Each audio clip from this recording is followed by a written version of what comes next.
ఈరోజు talk of the nation CM Chandrababu Naidu పనితీరేనని మంత్రి కొలుసు పార్థసారథి పేర్కొన్నారు. విజయవాడకు చరిత్రలో ఎన్నడూ లేని ఉపద్రవం ముంచుకొచ్చిందన్నారు. ప్రకాశం బ్యారేజ్కి అది నిర్మించాక ఎన్నడూ రానంత వరద వచ్చిందన్నారు.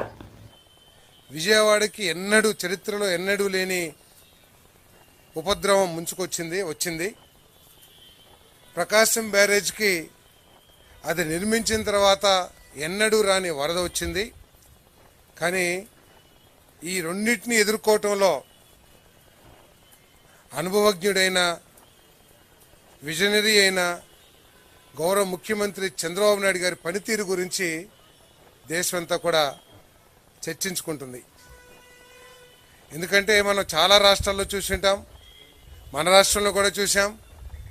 అన్ని రాష్ట్రాలు కూడా ఇటువంటి పరిస్థితులు కొంత తక్కువగా ఎక్కువగా ఎదుర్కొన్నా కూడా ఆ సమస్యని ఎదుర్కొనే విధానం ఏదైతే ఉందో ఈరోజు అందరూ కూడా చంద్రబాబు నాయుడు గారిని మెచ్చుకుంటున్నారని చెప్పేసి మనం చేస్తాను.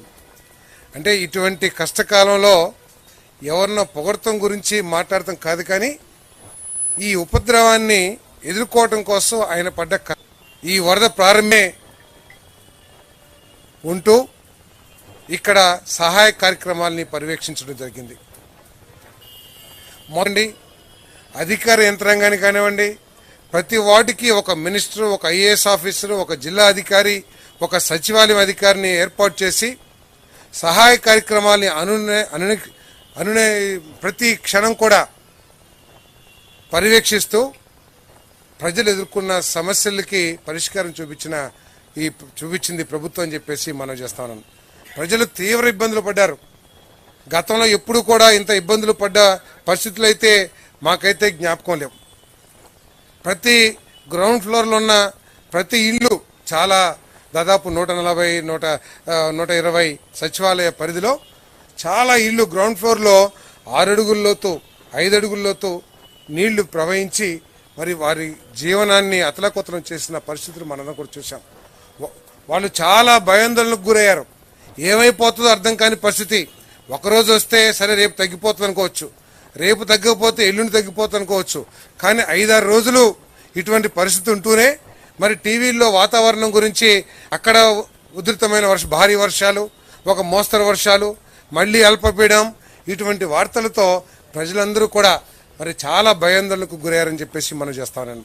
ఇటువంటి పరిస్థితుల్లో మరి ప్రభుత్వ యంత్రాంగం, మరి ఐఏఎస్ అధికారులు కానివ్వండి, జిల్లా అధికారులు కానివ్వండి, రాష్ట్ర అధికారులు కానివ్వండి, అదేవిధంగా మంత్రులు, శాసనసభ్యులు, తెలుగుదేశం పార్టీ కేడర్ అంతా కూడా క్షేత్రంలోనే ఉండి వాళ్ళకి భరోసా కల్పిస్తాం. ముఖ్యమంత్రి గారు కూడా ఏదో హెలికాప్టర్లో తిరగటమో లేకపోతే మొత్తం సెక్యూరిటీ మధ్యలో ఊరిన పైకి వెళ్ళి చేతులు ఊపేసి రావటమే కాకుండా బురద నీటిలో, డ్రైనేజీ నీటిలో స్వయంగా దిగి సెక్యూరిటీ మెజర్స్ అన్నింటినీ కూడా పక్కన పెట్టి దాదాపు ఆయనకి అవకాశం ఉన్న ప్రాంతాలన్నింటినీ కూడా పర్యటించి ముఖ్యమంత్రి గారు ప్రతి ఒక్కరికి ఒక భరోసా కల్పించారు. మీరు కష్టాల్లో ఉన్నారు, మిమ్మల్ని ఆదుకుంటాం నా బాధ్యత, నా ప్రభుత్వం మీకు అన్ని విధాలా కూడా అండగా ఉంటుంది, ఈరోజే కాదు వరద అయిపోయిన తర్వాత కూడా అని చెప్పేసి ఒక నమ్మకాన్ని కలిగించారని చెప్పేసి కూడా ఈ సందర్భంగా మనవి చేస్తా ఉన్నాను. ఎక్కడన్నా ఈ సహాయ కార్యక్రమాలు అందటంలో ఎక్కడైనా తప్పులు దొరికినా వాటిని సమీక్షించుకుంటూ, ఎక్కడన్నా తప్పులు మరీ ఎక్కువగా జరిగితే వాళ్ళని మందలించుకుంటూ వారు మరి అన్నిటినీ కూడా సక్రమంగా పర్యవేక్షించడం జరిగిందని చెప్పేసి మనం చేస్తాను. 2 సార్లు రోజుకి 2-3 సార్లు టెలికాన్ఫరెన్స్ పెట్టి ఉన్నతాధికారుల దగ్గర నుంచి పార్టీ కార్యకర్తల దాకా అందరితో మాట్లాడి మీ ప్రాంతాల్లో ఏ సమస్య ఉంది, భోజనం వచ్చిందా, రేషన్ అందిందా, లేదా మంచినీళ్ళు వచ్చినాయా అని ప్రతి విషయం తెలుసుకుంటూ ఎక్కడైనా రాలేదంటే రేపటి రోజున ఇంకా ఎక్కువ ఇమ్మని చెప్పేసి జాగ్రత్త చేయమని చెప్పేసి మందలిస్తూ, అదేవిధంగా ఎవరైనా సరే ఏమో ఫుడ్ ఎక్కువైపోతుంది, ఎక్కువైతే రేపు ఏదన్నా మాకేమైనా ఇబ్బంది వస్తాయేమని ఆలోచిస్తున్న అధికారులు కూడా ఒక భరోసా కల్పించి మీరు ఏమీ ఆలోచించొద్దు, వేస్ట్ అయినా పర్వాలేదు కానీ ఒక్క మనిషి కూడా మాకు అందలేదు అనే శబ్దం మనకు రాకూడదు అనే లక్ష్యంతో మరి ఫుడ్ని మరి కొన్ని లక్షల మందికి ప్రతి పూట కూడా దాదాపు 6 నుంచి 8 లక్షల మందికి లంచ్, డిన్నరు, అదేవిధంగా బ్రేక్ఫాస్ట్ అందజేసింది ప్రభుత్వం అని చెప్పేసి ఈ సందర్భంగా నేను మనవి చేస్తా ఉన్నాను.